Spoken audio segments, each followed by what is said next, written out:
Mission news खबर शामिल करते हैं। चिन्नौर से Chiniot Faisalabad road Najmadina sugar mill hiace की ट्रैक्टर ट्राली से टक्कर। रेस्क्यू हादसा धुंध में तेज रफ्तारी के बायस पेश आया। रेस्क्यू चिन्नौर हादसे में हाई एस पर सवार 14 अफराद जख्मी। Rescue Chinnaur high S Faisalabad से चिन्नौर की तरफ आ रही थी।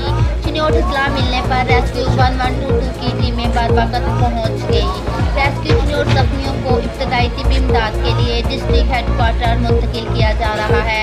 रेस्क्यू जख्मियों की तफसील। अरीना दुख्तर नासिर 28 साल फैसलाबाद। जुबैर मकसूद वल मकसूद अहमद 30 साल चिन्नौर। अजरा बीबी जोजा तारक 50 साल फैसलाबाद। तारक महमूद वद महमूद असगर 52 साल फैसलाबाद। शनाक वद तारक 26 साल मदीना टाउन फैसलाबाद। हसान वद इमरान 17 साल चिन्नौर से थे।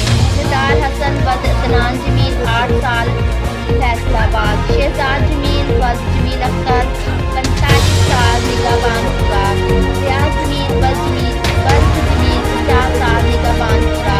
महीन दुख्तर शहजाद 20 साल फैसलाबाद। जायदा जोजा शहजाद 40 साल Faisalabad.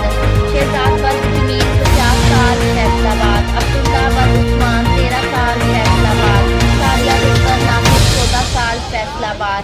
Director of Punjab Malak Maqsood Chiniot T mission news Chinnaur.